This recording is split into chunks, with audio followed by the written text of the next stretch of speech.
the Truth Lounge. We are back again with another episode. This episode is entitled Lost in Translation, and it is over the communication issues that Black men and women tend to deal with. I am your host. I am one of your co-hosts, Dr. Zaya Kimmett, Patricia, here, and T.Y. Alright, y'all. So, where should we begin with this conversation? There's a lot of places that we can start. But, so it would be nice if somebody had the definition for communication, so we at least know what let's do that. Let's go ahead and set the definition for communication. So when I think about communication, I think about communication as an exchange of understanding. Not just two people talking at each other. Right? Right? Well, the thing too about communication is, like I say, even if say we having a conversation, we can be talking about the galaxy. In my opinion, it can go against your opinion, and some people don't even understand that opinions are opinions. And now I'm mad at you because you're trying to tell me that it's only this galaxy. But I'm telling you, I saw on the news, so that's another thing that. So like the difference between objectivity and subjectivity, like so I think reality and perception. Yeah, so even with communication, like even with a relationship, you're telling, like one of the biggest issues is letting the person you date know what's going on a day-to-day basis. Like say if you at work, she know you at work, but in between you leaving work, you ain't tell her, hey, I'm gonna stop at the bar to go holler at the homies. Wait. Before we get into the issue, so we want to get everybody definition. Oh, okay. The actual definition is the imparting or exchanging of information or news. Communication for me though is everybody communicates differently. Everybody comes from different walks of life, so pretty much your experiences mold your communication too. And so people speak from different places, and everybody's not capable of understanding how you may represent yourself with words or in communicating. So it gets lost in translation. Absolutely. actually, what the definition that you provided I would agree with that. I do believe, just to add on to it, there's different forms of communication. Different levels of communication. There's healthy communication, there's unclear communication, so it really depends on what style we've adapted, whether or not that will come through to the other person or not. We're not talking about text messages. No. Yeah, because people really get lost in translation in the text messages. They'll say something in the text message they're not even brave enough to say it in front of their face. Or they always get misinterpreted or read wrong. Well, text messages leave opportunity for lack of tone. So, especially somebody put your name in capital letter. Yes. Why are you yelling at me? Hold on. Everything else is low cap, but now my name is. Right. So yeah, I get that. Yeah. So, go ahead. I was going to say, so with what we talking about lost in translation, what would y'all say? Because with the last show, we were saying communication is the biggest factor. So what I'm learning, like through therapy, is how to communicate effectively, like somebody said, to talk to, because like I say, that's one of my issues, because I'm very opinionated based. Everything's not fact for me, so that may get lost in the conversation we get, where I'm just rambling. I may do a lot of rambling with whoever I'm on the phone with, so they may get me going like, T.Y., what are you talking about? It's like, well, this is my opinion. And then I'm an emotional communicator. So sometimes I may stop talking, and you can feel it. Like we having a whole conversation, and first we was communicating, now it's just blank statements. You just talk, yeah. And I learned that I do that, so I'm trying to learn how to stop that. You know what I mean? So. Yeah, and that goes back to what I said. There's different types of communication. All of the ways that we learn how to communicate stems from what we've gone through, or the influences that we had when we were growing up. So you have to have the ability to be fluid and understand that people have different types of personalities. So usually they say anger is sadness misplaced. So sometimes when a person's trying to get a message out, that tone can leave it lost in translation. You're hearing the anger, and when we hear a negative tone, we automatically shut off. So now we're talking at each other, not to each other. I definitely agree with that. So I have a question. Okay, so I want to preface it with a concept first. So one thing that I noticed when people are like in the heat of the moment and having like a heated conversation and nobody's listening to the other person is there are specific words and phrases that will trigger us, right? And I think it speaks to the trauma that you talked about, the background, and not only our history with communication, but also the connotation of words. The connotation of words is the meaning that we attach to it based on the experiences that we had, right? And so let's talk a little bit about that. Can we talk a little bit about how the connotation of certain words can trigger us to escalate? Yeah, like you never. Yes. Oh, that's a good one. Yeah. You know, that never, you never, always. you always, those, and that's one thing. Once again, I'm learning those key phrases my therapist be saying. Like, so right now I'm working on I statements, learning how to state what I want to say to somebody without offending them. So you know, but that works. Like right now, say if I hear Pierre, like, man, Pierre, you never come through when I call you, or you never pick up the phone when I'm calling you when I need you. And that can go from, well, I'm busy. He can be like, well, dude, I can understand that. So I think even with titles.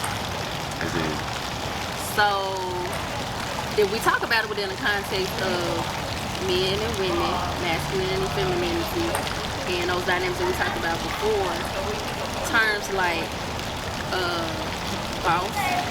boss chick, independent woman, in that context,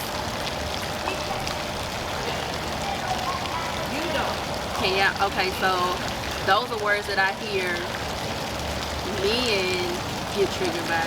So as a woman, Here it goes. That wouldn't trigger me. Hey, that's how you decide to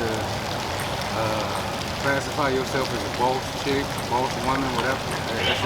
Hey, that's how you see you. right?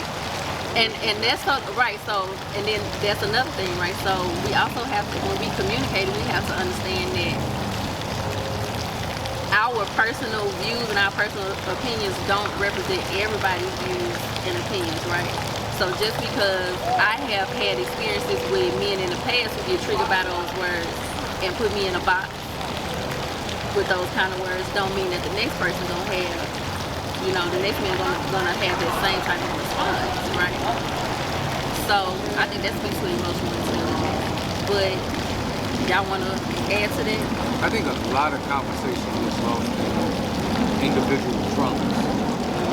Things that not necessarily you haven't healed from, things you don't even know that you don't, that you want. Blind spot. So I think a lot of people don't know their triggers. I still don't know all of mine. I know some. But a lot of people just freely talk or freely conversate, whether it's within the manner of argument, a regular conversation, a loving conversation, and it don't matter how you put it or what context it's in or what's going on to create that narrative. It can always be misunderstood by the other person because the other person may not talk like you, receive information like you, or give information like you. Yeah. And sometimes that's a battle, not just in relationships with your mate, family members, co-workers, friends. Everybody speaks differently. And it's hard to get on everybody else's level when you already have your level and you expect people to get on your level. So, kind of what you were saying with like friends. A good friend of mine, he let one of his lady friends know that she falling off. She got offended. And Falling off in what way? Physically? Everything. But it was so That's crazy. a trigger for But this any was- woman. but no, but it's so crazy though. My mother called me a couple of days prior to. My mom will never talk about this person. Ever. I never heard my mom mention this person's name. As soon as she called me, she asked one person, what's wrong with this person? I'm like, what are you talking about? I'm like, she always been skinny. She always been there. She's like, no, she's even worse. Blah, blah, blah. I'm like, huh? So 3 days later, a great friend of mine, that's one of his people, he got to talking about it. So I'm like, damn, man. I'm like, you know, mom just called me talking, you know what I mean? But him telling her that, she taking it offensive. And I said, I'd rather my friend tell me, hey, T-Rock, you slipping, than somebody on the streets But tell did me he, I'm slipping. my question, and How did he that's say her, it? did he ask her what was going on with her before That I don't know. I don't know. he started going in on all her flaws? Yeah, 'cause a lot of communication does get lost in the delivery.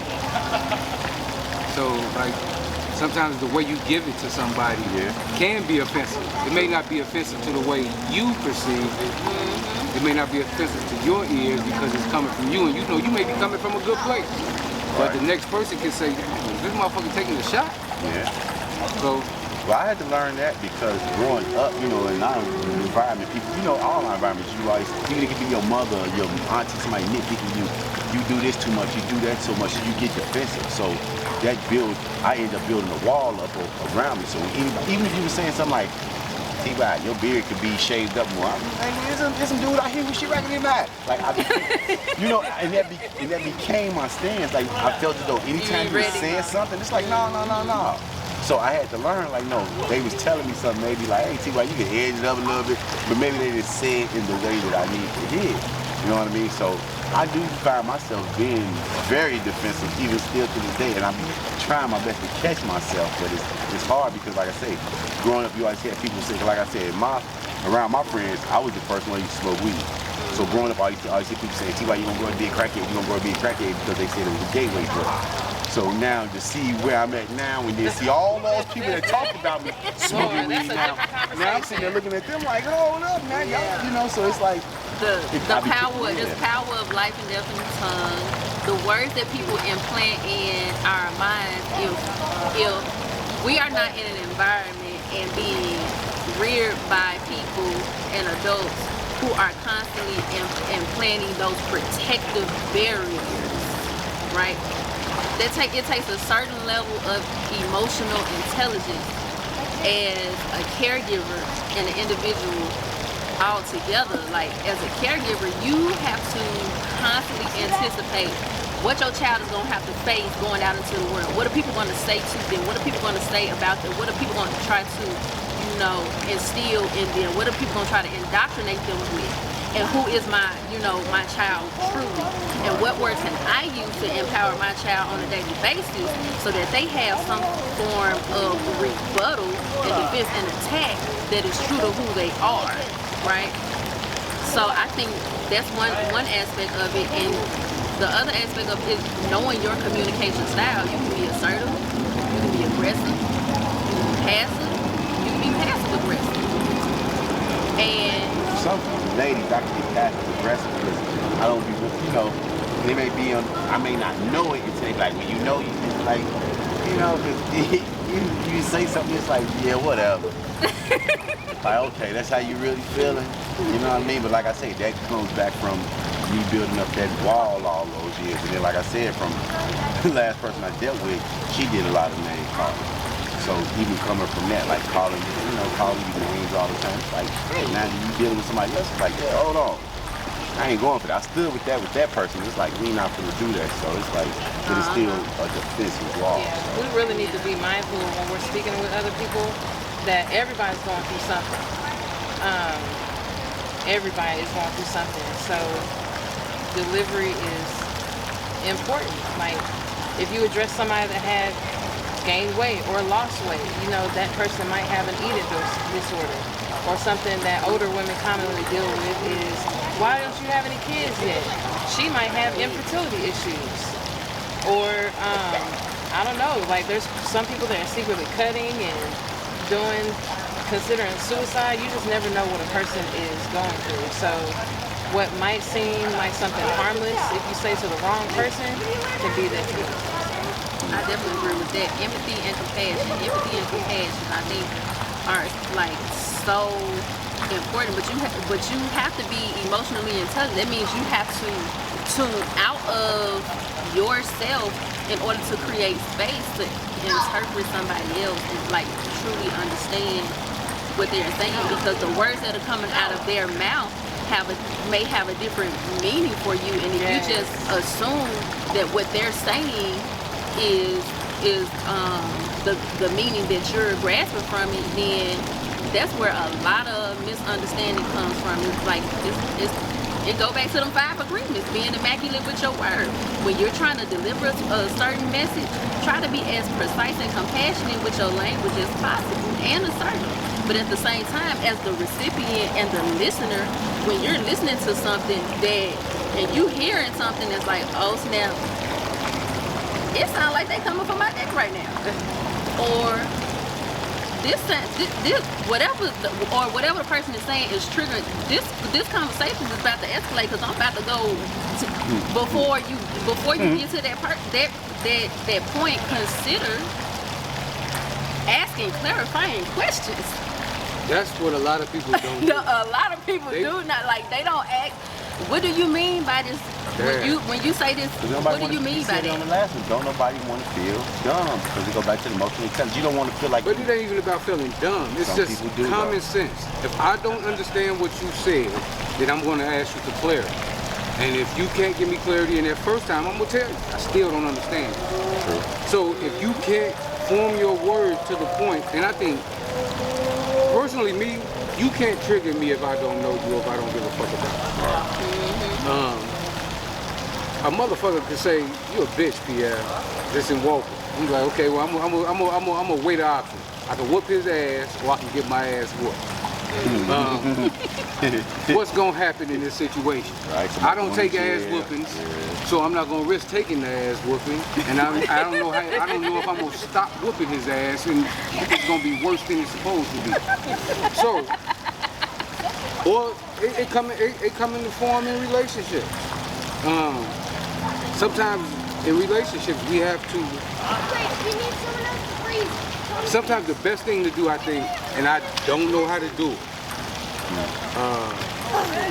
Walk away. When you don't understand and you can't get an understanding, walk away. Take a breath. Come back with a clear head and try to get, or go think about what was said and say, okay, wait, could have meant this way, could have meant this way, could have meant this way, and then evaluate the person that's giving you the information. Say, does this person really give a fuck about me? So I know this motherfucker ain't tearing me down. And a lot of things from people that I care about, if they say it in the wrong way, I look at it as taking a shot. I'm always on the defense because I'm ready to be offensive too. Right. I think that's the nature of us as black people. We're always on the defense. It don't matter who. It don't matter. It ain't even a rebuttal. It don't matter who it is. If it's my mate, if it's my kids, if it's somebody I don't know, if it's a friend, if it's a family member, I'm always on the defense because I don't know how you're coming. And so, if you're gonna create me, if you put me in a defensive mode, then I'm gonna get offensive. And not necessarily offensive, I'm gonna get offensive. You saying 2 valuable things there. If you put me in defense mode, right? So that speaks to our self-control and our self-esteem and what we've been through, right? Nobody should be able to have the power to put you anywhere. You are choosing to respond to what people are saying a certain way based on whatever is causing you to respond that way. I think I do it too. We all do it. There are certain, just being real about it, we live in a society where all day, every day, you being told what's wrong with you, what's not right with you, what standard you're not meeting, what box you don't fit in, what group you don't qualify for. You know what I'm saying? We are constantly being scrutinized and criticized every single day, all day long, by different people, whether it's family, friends, the job, school, people on social media, to the point to where it's easy for us to build up a wall and just still at the top of that motherfucker with your weapons, which are your words, ready, aim to fire, without considering the source.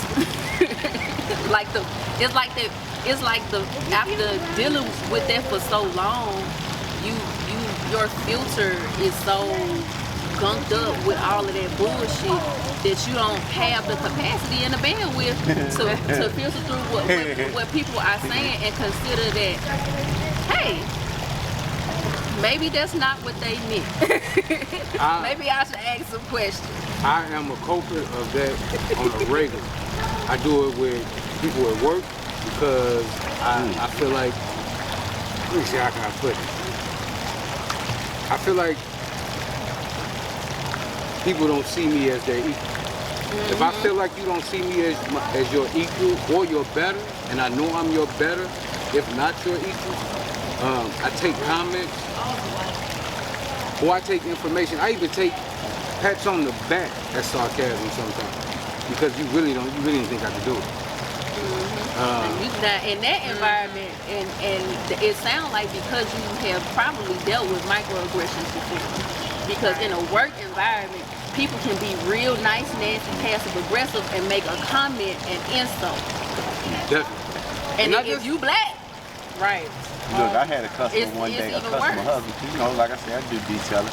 And dude got a nice ass car, so I'm like, damn, I've been cleaning your white car for 5 years. I ain't never cleaned your car, but it's always dirty. Let me clean up for you. Dude literally said out his mouth, I've been feeling lenient towards you cleaning my car. When he said that, I looked at him like, yeah, you can keep that. Like, I've been at your house for 5 years, getting out money. You talking about lenient towards me cleaning your car? Like, huh? Yeah, all right. But that's what I do. Like, I had to erase the story today because I know a lot of my customers look at my story, but today, I walk on a lot of people. Every day I promote my business. And this happened last week, but it wasn't to this extent. But when I see somebody with a nice car, just a car period is dirty, I walk up to them like, hey, how you doing? I make sure I come from an angle where they see me coming. I don't pop up on them or none of that. But when I'm approaching to you, I'm already approaching with my hand out. So you see, like, hey, how you doing? My name's Ty. As I approach, hey, how you doing? My name's Ty. I own a detailing company. I see you got a nice car. So as I'm walking up, the dude, the white dude, I swear to God, he looking at me, but then he look at my hand and he jumped. He literally jumped. And I literally looked down at my hand like what there was in my hand. Like, damn, I got a knife or something? And he looked when I'm trying to talk to me, like he trying to just, like, I ain't trying to hit. I got your card, going about your business. Like, that ain't to the point. One day I gave my card to a lady. She looked at my card, put it on the ground, got in her car, and moved to the next pump. So you just described a passive communicator and a passive aggressive communicator. Because the passive communicator has all these assumptions about black men, apparently, right? But doesn't want to speak on it, and is now embarrassed because he has visibly showed his biases. He jumped so hard. And just wanted to, Another lady get on the looked she looked me in my eye. She looked at my card, looked me in my eye, took it, put it on the ground. Got back in her car, moved to the next pump. When she got her car, You put your card on the ground? put my card on the ground. See, that's passive I literally aggressive. said, I was like, you could have just been like, no. And my homeboy I definitely wouldn't have said that. Like, hey. And a certain woman would have said no. An aggressive woman would have turned it into a Karen situation and called the And police. she's white. He able to say, fuck you, bitch. Give me my motherfucking card. You didn't deserve it anyway. But in that look like the help. situation, it's kind of warranted. You get what I'm saying? In that situation, it's kind of warranted. But if you take that same type of communication style into the home with your woman, when she's trying to have a conversation with you about things that's out of sync in the home, and you come with that same energy because you just don't. You get what I'm saying? Different styles of communication for different situations. But on the other end of, like, we talking a lot about like the aggressive communication style. But on the other end of it, you have very passive communication styles that's attached to avoidant behaviors, right? And I want to speak to my own personal communication style. I struggle with avoidant behaviors because I grew up in a household where I was always being manipulated. even though I was right, even though I was very good at articulating how I felt through verbal communication, I was always being gaslit to the point one day my brain literally broke. I was being gaslit so much to like I couldn't talk no more because I was sitting there trying to find so many different ways to communicate what it was that I was trying to communicate. And it was, I guess I just go ahead and say it was my mom. I don't like to tell these kind of stories because it, you know, it would necessarily paint her in a bad light. But eventually we grew out of that and she got better. But early on, you know, it was stay in a child's place, and a child's place in my household was to be seen and not heard. Do not ask a whole lot of questions. Do not challenge an adult, and do not test out your intellect. And so to put me in my place, my mama gaslit me so much to the point to where I literally stopped talking and I developed anxiety around expressing what I was truly feeling and what I really needed, to the point to where I had to start writing letters. To your mom? Just in, like now in general, if it's something that I truly feel strongly about and I'm having and I find myself freezing in front of you, you're probably gonna get a text message or you're gonna get some type of letter, because if you haven't cultivated a safe space for me to express myself and you have a toxic communication style, I'm just not going to engage with it. Now, I won't allow myself to be silenced anymore, but I haven't gotten to the point to where I can engage in that type of communication without going to a hunt. It's only got two different, either I'm going to avoid the situation or I'm going to go off on you and I'm going to match your energy. It's funny you say that because I didn't pick that up later to what was going on with me and my kid's mother. So when I started dealing with the women after her, they were like, damn, T.Y., why you texting me this? And it's like, you know what I mean? Because I went through that with her so bad, it's like, so this is the best way I know how to communicate with her. You know what I mean? It may be a downfall, because then in their mind, like, well, shit, you can't say it in my face like you said earlier. You know what I mean? So that plays a major part too. And then kind of what you were just saying with the gaslighting, and I won't even just say just gaslighting. You know, like I was just talking about my father the other day, and the little relationship we had, it was like the things he was teaching me it's so weird as a grown man now, and I having a son that age, and it's like, how could I teach my son those things? You know, y'all feel rain? Yeah. Okay. I do feel rain. All this electronics. I sure was like, okay. We gonna have to go inside. We might have to move this to the inside. We gonna 12 seconds later. All right, when we back, we have some technical difficulties based on Mother Nature. That's something that we can't control. So we had to come back inside. But basically that's what we were talking about, using your inside voice. And that's a part of it. That's a valuable part of it. So we stopped out talking about compassion and empathy, but Ty, you brought up a valid question about utilizing therapy to improve your communication. And PA, you had some very interesting opinions about that. Well, Trish, you did as well. I've kind of been through relationship therapy 3 times with 3 different people. Went to a white woman. She didn't know what to do with us. It wasn't what she was, the tools she was giving us wouldn't help. And it was like I think it helped because we were able to laugh at what she was trying to do. So it united y'all in the fact that it was somebody who couldn't relate, who didn't have the proper cultural context to facilitate Definitely. y'all's. We tried to do the Christian-based therapy, and I think this nigga wanted to fuck her because he was biased against me and the dough. Fuck him. And then we did find. Go ahead. In that kind of scenario, you're gonna end up with that kind of stuff a lot as well, because a lot of times couples counseling that goes through a church is done within the context of religion, and they do not have the technical training in psychology. Did you guys align with the Christian belief system? No. Why'd y'all go to a Christian? I was willing to do anything to try to keep my relationship at that moment. Okay, so this was her decision? Yeah. Then we found somebody that was pretty good. It just, I think she was the best for what we were going through. It was a black woman.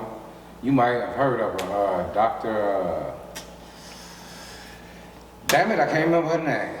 But she was good. And if it comes to me, I say her name. 'Cause I think she would have worked for what we were going through. It's just, we kept bumping heads, so we just said, fuck that shit. And me personally, therapy for me, I don't feel like it. I think therapy helped me change my life because I was forced to do it in prison. And that's when I got my eye opener on how I should move, or just, it was one thing that she said that triggered me into making the necessary adjustments in my life, or planning out the necessary adjustments. But I really don't think it works. Wait, let's say not that I don't think it works. It's not for everybody.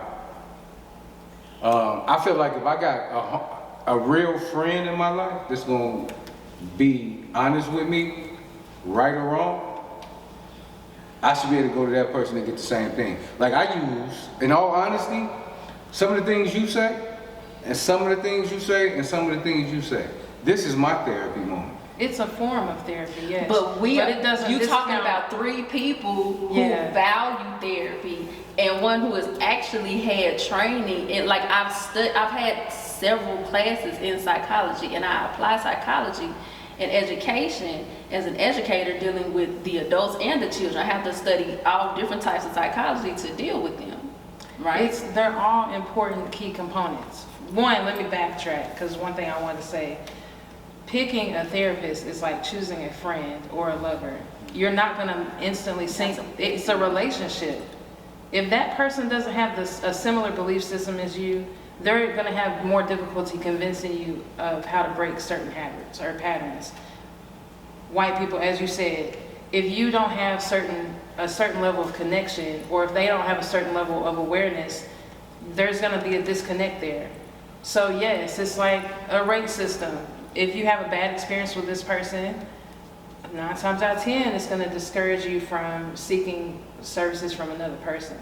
So you just have to be mindful of how important it is to connect with the person, the professional that's giving you advice. So you don't think a person can self-heal? It is very possible, but you have to be the same. Not solely, How the coping not solely off of mechanism. that. You're definitely gonna need the coping mechanism. Yeah, because in the process of healing, remember, you're healing from what has happened to you at the hands of other people. So these experiences at the hands of other people have implanted themselves on your DNA and have created a code in your sensory system. You remember the taste, the smell, the touch, the sound, all of that. It's in your DNA. And so anytime you get into a similar experience, something in your senses is going to be triggered again. And if you are not equipped with the knowledge of that mere point of how that works and what strategies exist to help you to reverse that, i.e. psychology and alchemy, then no, you cannot self-heal. And then the other part of that is, in order to reverse what has been, the harm that has been caused at the hands of other people, you're going to have to put yourself in experiences with new people who can give you a better experience to replace the code. What's a habit that you have? Just any habit. Cigarettes. What started that? I just wanted to smoke cigarettes. Everybody around me smoked cigarettes when I was growing up. And nobody around me smoked cigarettes growing up. So I never smoked a cigarette. Do you think it'd be easier to stop smoking cigarettes just to stop smoking cigarettes, or address the issue that made you start in the first place? Would that be more helpful to understand why you started it? If obesity is the #1 killer, one of the leading causes of death in America. But one of the reasons why it's a continuous problem is because people don't understand where it stems from. Why am I overeating? Why do I have this unhealthy relationship with food? That is so important. And that also leaves you victim to the marketing that we discussed in the last episode. You don't know you're being sold to. You don't know these companies that are putting these fake ass labels on there talking about gluten-free and labeling all this shit to color psychology to make you think that it's healthy just because of the color of the package. You don't understand that component when it comes to why you make the decisions you make. You're being manipulated and you don't even know it. So don't you think that would be an important component in learning how to heal, to understand why you have the behaviors that you have? That first. The relationships that you have with your friends are important and necessary. But sometimes it is beneficial to also get the opinion from a clinical professional, because they can help you understand how this is all connected. Why? So you can not only understand why you need to stop a behavior, but why it started in the first place. And that also helps you in turn to understand why another person is communicating the way that they are. You no longer hear the anger. You say, okay, this person has been through A, B, and C. I understand they're in defense mode because of how they were raised. That helps you be less likely to also jump in defense mode. You'll now understand this person needs time before we talk. So it may seem minute, but I promise you it's important. And it is helpful if you find the right person to guide you. Well, even though we off the subject context of what we're talking about, I taught myself how to suppress shit, not deal with it. And the less I think about it, it go away. Does it? It definitely does. What do you think stems from that? Because if you're burying it, if we keep sweeping dirt under the rug, that rug gonna keep going up. Just because you're not dealing with it doesn't mean it's causing problems. Is it? With me, once I put it away, it's away. No, it's not. But is it really away? No, it's not. That's your opinion of what I do. It's not. No, it's not. That's what you think. Okay, so let's retract. Let's backtrack to some of the things, some of the ways that you yourself just stated earlier, how you communicate. I got you. Right? You don't know how to walk away. I'm learning to walk away. I'm learning how to walk away. You learn how to walk away. However, where did you learn that behavior? What experience did you have that caused you Okay, so instead of me going through this series of questions, let me just go ahead and put it out there. One of the biggest things that they teach us in psychology is the internalization of emotions and the externalization of emotions. Typically what they say is women will internalize certain situations and men will externalize it, right?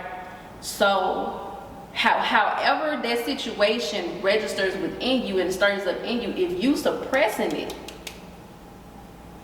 you are now externalizing it through aggression, yelling, cursing, fighting, and you don't even understand, you don't even know that you're doing this because you have suppressed something that you have not addressed. It comes out in ways that you're not. But by suppressing it is addressing it. You gotta understand, when I started going to prison, it was easier for me, the people that I felt like should have been there, that wasn't there, it was easy for me to say, they ain't gotta be there. So whatever I felt from them not being there, I said, that's what? Detachment. Detachment and suppression is two different things. Yes. Suppression is pushing something down, right, hiding it, and pretending like it doesn't affect you, and then it comes up to affect you later. But that's the thing. But in that case, you detached and you accepted that you can't make nobody be who you want them to be. Right, and so whatever I felt negatively for those people, I never tell them. I suppressed it. I didn't allow it to bother me, and as I went on in life, I continued to suppress shit so I wouldn't trigger, so I wouldn't act out, so I wouldn't respond in the wrong way or a negative way. And in the midst of me, I actually learned that suppressing stuff is bad. It's not good because some things can come out. I think everybody is different. I think there's a gray area for you. You're saying suppressed and you're using it in different contexts. Mm-hmm. In some situations, it sounds like you set boundaries. This person was not respecting you or whatever the situation was, and you removed yourself from the situation. That's not suppression. That's setting a boundary and standing on business. And detaching. And then in other situations, suppression is dealing with or not addressing an issue. My stepfather, I love him so much. May he rest in peace. But that man, you could not pay him to walk in the doctor's office because he said, anytime you go to a doctor's office, old school, they got bad news. So he just didn't go. He died from Alzheimer's. We did not know he had it until a couple of months before he passed. So just because you're not addressing it doesn't mean something's not festering underneath. It's affecting you in a way. You may not know how it's affecting you, but the traumas that we don't address are coming out in our relationships, whether that be intimate or the way we behave with other people. It's affecting you, you just don't realize how. But then the other side of what you're saying is you spoke about at one point feeling a way about the fact that people who were close to you, who you felt like should have valued you and advocated for you and been there for you, did not do that, right? And eventually you went through a personal process where you came to your own conclusions about it and you have never addressed it with them. That sounds to me like detachment and forgiveness and not suppression. Suppression would be if you're constantly dealing with this same type of behavior in that same relationship. Sorry, we'll have to cut the video real quick. My baby got used to that. Oh, okay. We have to take a quick break, but we right back to the conversation. Lost in translation, but they was giving me therapy just a minute ago, so they helped me. Now I'm back listening. Back on the couch. So let's talk about that, okay? Because I get there is value in confiding in your closeness circle, whether that be family, friends, mentors, or otherwise, because we are as gods and goddesses, which is what I believe we all are. We are a microcosm of the universe. So we do have that intelligence within. However, there are limitations to it because our divine design has been tampered with through social conditioning, through trauma. And so we have certain blind spots and fixed perceptions about a slew of things that causes us to ill-advise people, and that ill-advisement gets passed down from generation to generation through the community, and now we end up with these counterproductive social constructs. I know I just used a lot of big words there, so let me break it down and give some examples. One of the biggest issues, I think, when we talk about being lost in translation and things of that nature, it keeps coming up for me, so I'm just gonna address it. This idea that because as a successful Black woman, being the leading in education and credentials and things of that nature, and wanting to receive equal pay and just be paid what I'm worth and not be paid lesser than, I've heard it so many times. And then also for me, I have several degrees. I have 5 degrees. I've always been a very smart person, even without those degrees. At the age of 19, 20, 21, I had guys who were as smart as me, if not more, telling me that I needed to dumb myself down in order to be well received. As a successful black woman now, I have often heard and complaining about not being adequately compensated in the workforce for all that I bring to the table. I've heard it so many times. Well, you should just be happy with what you got. Be happy with what you got because it's a lot of women that don't even have that. Stop trying to be on my level and stop going for more, because now you emasculating me. Now you making me look like less of a man. If you can go out here and earn this kind of money and get these kind of degrees, then what do you need me for? When it's not about that. These social, and to me it goes back to the social constructs.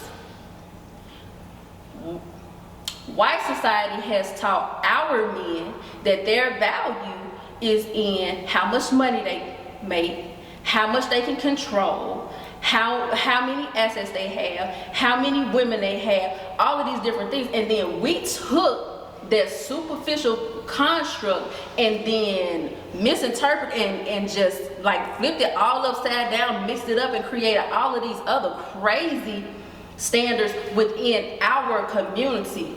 MOB, bros before hoes, all of these other, like, what was another, what's Snoop used to say, we don't love them hoes, all these different things that they say, like all of these different rules about what a masculine man does and how he treats women, and like masculinity for black men in this day and age is the devaluation and the subjugation and domination and abuse and misuse of the black woman. And that go both ways. Right? And so, right, on the other side of that, the same thing can be said. Femininity for a particular, I would say a subset of black women is to be manipulative, is to weaponize the police, to weaponize the law, to use government subsidization, to ruin this man's life in terms of child support and all them different things, because we know if she put your name on record, if she go get them benefits, you gotta pay for all of that. And if you can't afford to pay for all of that, then now your license gets suspended. Now you going to jail. Now you can't, it's a lot of things that you're not gonna be able to do as a man, right? So all I'm trying to say is we as black men and women have subscribed to a set of rules, i.e. social constructs, that are completely and totally opposite of how we are naturally designed and what our tribes and communities had before we had to figure out how to survive in this society of capitalism, racism, sexism, and all the other isms. Classism. Exactly, class, all of that takes effect, and so many of us don't acknowledge it. We don't even know that we are just walking robots with a program within us that hurts us, and we fight for our slavery. We want to stay in that, because if we have to sit back and realize that, hey, everything that I've been taught by my daddy, my mama, my grandmama, the pastor, what I see on the TV, what I see in the music videos, what I hear on the radio, what I see when I click on my phone on social media is wrong, and now I got to figure out how to create something from scratch for myself and do some self-exploration. Oh baby, I've been there. It's not fun. You feel lost. You feel in free fall. And you don't know where to go to find your answers. And you have to figure out how to trust yourself and your intuition and go through the motions of learning the lessons and coming to the revelations for yourself. And that's how. And don't nobody want to do that. Don't nobody want to do that. And so we stay comfortable. We stay comfortable in that. So you saying sometimes just being a black man and a black woman gets lost in translation? Yes, I mean I think the two most misunderstood species in society, in the human race, is the black man and the black woman. Because we don't know ourselves, and the images and messages that are put out there about us are straight total lies and caricatures of who we really are. I think we're the only ones that's misunderstood about us though, because the white man studies us. The white people study us. They've studied our history, they studied our present, they studied our future. That is very true. So we're misunderstood about who we are, but they're not. They know. You're right. They study all of it, and then they take it and they twist it and create images and messages and project that to the rest of society. So we live according to their standard. We live according to it. It goes back to toxic parenting. If you grow up in a toxic household, we grew up in a toxic household, metaphorically. If you grow up and you have an abusive parent and they're telling you, you ain't never gonna be shit, you're stupid, you're dumb, you're ugly, it's gonna take so much to break that perception of yourself, because that's what you were taught the whole time you were growing up. So it's no different than growing up in a society that's toxic, telling you all these things. I believe that. I didn't believe I was going to be nothing until I was 40. And why was that? Because the best thing I thought I knew how to do was sell drugs and gangbangs. Right, and where'd you get that from? Drug dealers and gangbangs. I know, but where did They that the ones that come told from? me. What void did your home leave in order for drug dealers and gangbangers to come in and tell you that was Wasn't nobody home. Yeah, but nobody at home. Wasn't nobody at home. Exactly. Yeah. So here again we get back to the household and the important role that the household plays. If you are absent and neglectful, you leave a void for anybody to come in and implant whatever into your child. I don't mean to cut you off real quick on that point you're making. Let's go all to you deadbeat daddies. If you ain't there, this is the type of, you leave your kids out there to just deal with whatever the world want to give them. Slap in the face, push in the back, kick, stomp, whatever, because they got to fight for themselves at the end of the day. And then the other side of that too is if you decide at some point you want to come back, you need to be a man about it. And you need to be willing to own up to the fact that you weren't there. You need to be able to take the blows and the punches of the reality that was created for that child when that child speaks their truth. Because there's a lot of parents out here, it don't matter if it's the absent father or a toxic mother, they both are equally detrimental to the child because they're damaging the child in some way. They messing with the mindset, they messing with the stability, they messing with the sense of belonging, they messing with their idea of who they can be. And I want to speak to another side of that that's not commonly talked about from a softer perspective. If you have not been in your child's life, that does not mean you should stay away out of fear of facing those. We've all had some type of failure in our life. So don't let that discourage you. Yes, it's going to be difficult. Yes, you're going to have to face the music. You know, your child's going to have to tell you how to traumatize them. But don't let that discourage you, whether that negativity be coming from the baby mama or... Because in actuality, when you walk out of a child's life, that does cause a lot of trauma. But you just have to be willing to stand up and hear that and hear a person's pain when you caused it. And you got to be willing to work on it. Yeah. You can't just... Because I know someone that was not present in their kids' lives, and he's afraid to approach them because he was gone for so long. And I've explained to him, I understand it's not right by any means, but I understand from a perspective, it's no surprise that you weren't there because your father walked out of your life. So not to attack you, but my father was also not there, but thankfully I was able to build the best relationship with him at 23 and spend 3 amazing years with him before he passed away. And I would not change that for anything. So please don't, you weren't there. Yes, it's unfortunate, but it's gonna be all right. It's better for you to show up than not show up at all. This is a hell of a topic because in everything that we're hitting on, it hit everything. It touched everything. Hit everything because what you were speaking about, I go through that with my oldest two daughters because I was my 16-year-old was born right before I went to prison. I didn't really know about it. I found out when I went to jail. My oldest daughter has watched me go to prison twice in her life, and I wasn't always there. And I have a battle with both of them, trying to be a good father, trying to be their father.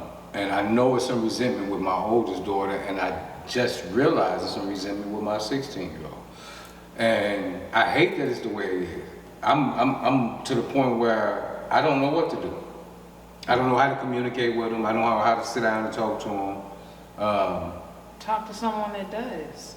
That's where that Therapy. Therapy. Also, Yeah. the therapy. You I them know tools. it is difficult to.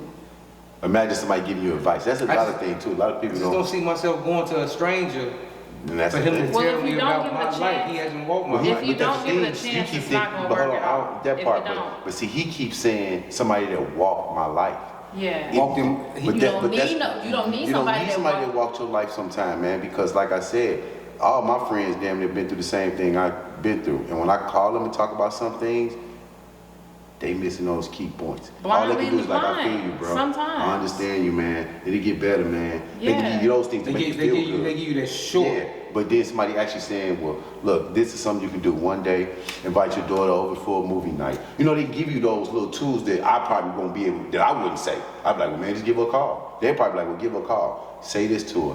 Ask her this. How do you feel about me this way? So they will give you the, like I said, it may be minute tools, but there'll be tools that you never had. You probably just go in there with a hammer and a screwdriver. They finna throw your ass some ratchet. They finna give your ass some, Yes, they gonna like give you those little legit extra things, man, that's strategies, really like- gonna give you, I'm telling you, man, listen, I've done therapy 3 times. Then I went to another therapist. It was great, but she wasn't giving me the tools. I love the conversation we had and all that, but she wasn't giving me the homework. This person I'm working with now, she's giving me homework. She's giving me, go check this out, go look at this, Yeah. read this, try this. You know, and it's so many manuals. So when I go back and look at it, I'm like, oh shit, let me try this. And it really worked. And man. there's so many different types of therapy. Like you have talk therapy, you have cognitive behavioral therapy. There's it's not Dialectical always therapy. yes, there's not always What's that? you sit on the couch and talk to someone and they write on a notepad. That's not always. Like Right. my son, he loves animals. I took him to a therapist that's on a farm, and he gets to walk with horses and feed the horses while he's talking to a black man. So there's so much opportunity. therapy. Yeah, you don't actually have to go to a therapist. It's hard You to can be go vulnerable to a though, too. counselor. That part too, like you just Absolutely. said, But that like I vulnerability. said, if you don't try it, it's guaranteed to fail. At least give it a 5% chance. Journaling. No, therapy's not gonna work for you if you never go to a therapist. Guaranteed. Like But- it's a lot. Ty, you took it up. You drove it on home, like the number of tools, but you asked what is dialectical therapy? Dialectical therapy is a specific type of therapy for people who have experienced Disassociation. disassociation. Okay. Almost every black person has experienced disassociation because we have been told a lie about who we are. And we go through so many types of trauma on a daily basis that fragments our personalities in a way where we are no longer fully integrated. Only parts of ourselves show up. It's a term. Look up internal family systems. But in short, what happens is when we get into traumatic situations, it causes our personalities to fragment in a certain way with parts of where we're compartmentalizing the different parts of our personality to be able to survive in certain situations. It's different types of, I know one of them is like firefighters, but I forget the other ones. But some personalities are more aggressive and controlling. Other personalities are more avoidant, but all of them serve the purpose of protecting you, you in some way or another. So, and then it ties to fight or flight, and it ties to your communication styles and your attachment styles as well. If you look up internal family systems, attachment styles, your love languages, and then fight or flight and communication styles. That's 5 technical psychological theories that have real basis, that if you understand them and problem solve how to heal yourself with those strategies, you'll be like the type of transformation you will experience in your life. Your relationships are going to be better. You're going to be making more money. You're going to be more authentic and magnetic. You're going to be more magnetic because you're going to be more authentic. When you fully integrate yourself, that means you bring all of you to the table. You bring in the vulnerable, sensitive side. You bring in the aggressive side. You bring in the creative side. You bring in the intellectual side. You bring in all of that to the table when you come in, and you bringing it confidently, and you're asserting yourself with confidence in these different dynamics, and you're living in the moment without tying any kind of meaning to how others respond to it. You're you. That's what they mean by unapologetically. You unapologetically. You are being yourself authentically. No matter if you are this big man who has always felt like you needed to, you know, project this perception of hyper masculinity, but you sing like Maxwell. You bring all that to the table. Somebody in that room has been conditioned to think that if you get up on that mic and karaoke and go, oh, with all them big burly muscles and stuff like that, you had to have allowed some type of something to happen in your life to castrate you, effeminate you, or something like that. When really you just a multi-talented individual. But it's up to you to be you unapologetically in that moment and not attach any emotion to that at all with other people's perceptions of who you are. So in you all's mind, everybody needs therapy. Yes. Everybody. At certain points in your life, it would be beneficial. I'm not going to say every single person needs therapy. But we're not Some black people, form. because a lot of black people, we have, like I'm saying, traumatically, we have went through a lot. Like It's helpful. I mean, Yeah, seriously, I can't like, think of my too many mother's situations. 62 years old, and she's just realizing she needs some form of Who? therapy. My mother. Yeah, My I mother's think it's 62, beneficial so- to everyone can find a benefit to therapy. Cause I wouldn't force it on Kind of like what everybody. he was saying, a lot Yeah, of you gotta us embrace close off those impactful things that happen to us. You know, if it could have been molestation or abuse or whatever it is, we close it off, like you said, suppressed. So you suppressed it, but then back in your mind, you watching something on TV or you having a conversation with somebody, and it comes right back up. So it's never was suppressed. It's just, you know. But see, I know for a fact for me, Okay. I have an ability to, if I say, this ain't gonna bother me no more, it ain't gonna bother me no more. Then you And I don't have any think, problems. and I don't think about it. Now, Do you don't have any issues, right? Now it's a trigger though. The trigger is if you bring it up, because I'm never gonna bring it up. And that's what I was just talking about, kind of what I was just saying. You suppressed it, but we having a whole conversation. I suppressed some molestation or whatever, and all of a sudden somebody like, well, I'm molested too. Now I'm sitting there thinking like, oh damn, oh, I forgot that. So I get what you're saying, but shit like that can happen. We suppress any feelings or whatever happened. You could been the punk in the neighborhood, where you going around when you leave, like Jay-Z used to say. What? You can be the punk, the person that getting beat up all the time. Oh, okay. But you go somewhere else and act tough. And all of a sudden, an incident happened where it brings back like, oh shit, I ain't really, you know, you doing some shit and somebody stand up, like, what the fuck you said? You like, you pimper down, like, hold up, and then you forget, oh shit, I ain't who I've been telling people who I was, you know? So that happens too, man, because you start to believe who you're not, because we start building up this facade. That's one thing, that word need to be put in everybody's brain, facade. Everybody builds this facade. You know, kind of like your representative. I don't have a representative. Well, a lot of people, as I got older, I don't, but you just saying, you know, you got older, most people came with their best. Nobody's coming at their worst. Like, hey, shorty, I smoke, I got a drinking problem. Shit, I might call your bitch here and there. Nobody's gonna come out there and say that the first time they with somebody. You're gonna be like, well, shit, short, I'm opening these doors for you. I'm putting a chair. You doing the. But that's inauthentic. I think ever since you know me, have I been the same person? Yeah. I mean, how long we been knowing each other? Shit, 20 years. So I'm gonna always be me, no matter where I'm at. I don't care. Even in a professional setting? In a professional setting, I'm still me. I just know how to fit the situation. But that's You gonna representative. No, that's because I'm multi-talented. Shit. It's a talent. Alright. It's definitely a talent. It's shape it's a shifting. talent. In alchemy, they'll call it shape shifting. Right, it's a talent for But me to be able to in put our culture, they call it code switching. Yes, I think you don't like the word representation because you're taking it as he's being fake or presenting someone that you're not. Right. I don't take it that way. I take it as, Shit, I know I like call you switch said, at work. I know I can't talk the way I talk with my homies when I'm out there talking to them white folks. I can't be like, yeah, you know what, fuck, like da. Because the other day, my customer came out there and then she was like, hey, Ty. I was like, what it do? She literally was like, huh? I was like, what it do? That's a phrase like, how you doing? She like, oh, where that come from? I'm like, that's what they say in Detroit.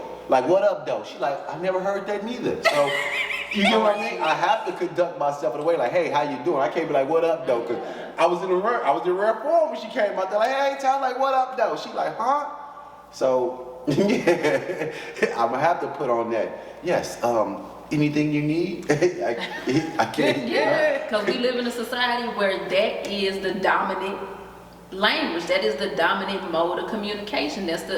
If you want to be able to make money or make any kind of moves, that's the type of language you're gonna have to speak. Mm-hmm.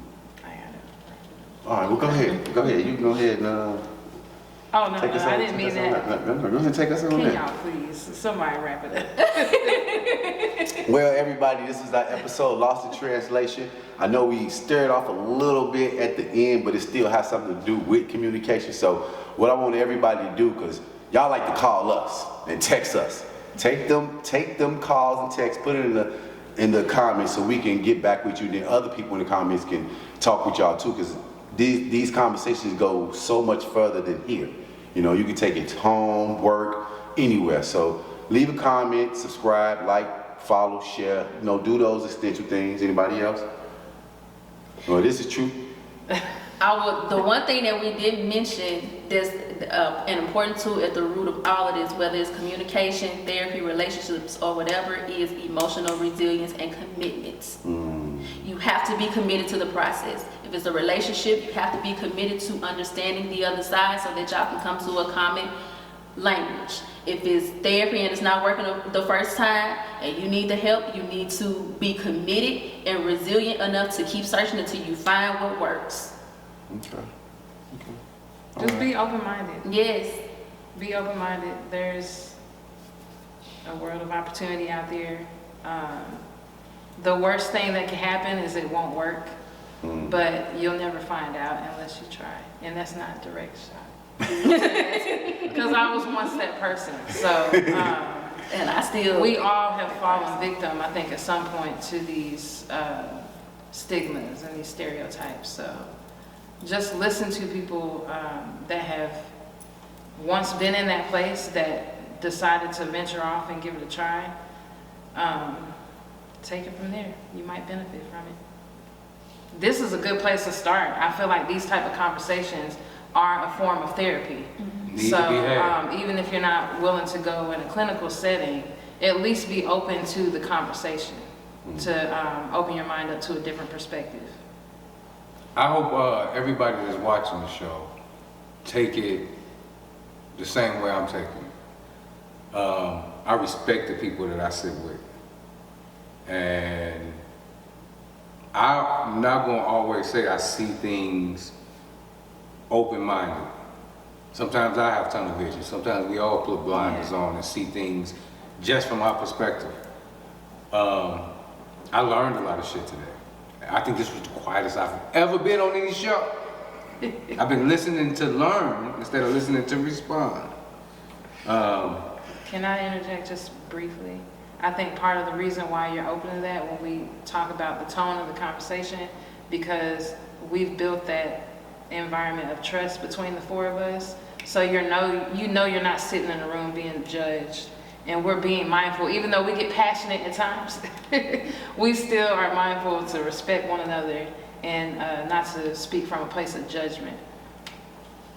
And I appreciate that from all y'all. Everything gets lost in translation, and we all figure it out. Yeah. Same way we trying to figure it out. Same way I'm listening to them, I'm figuring me out. I'm figuring out my rights, my wrongs, my do's, my don'ts. I hope y'all get the same thing I'm getting. Truth Lounge TV. Yes, sir. We definitely not lost in translation. Get you a red cup.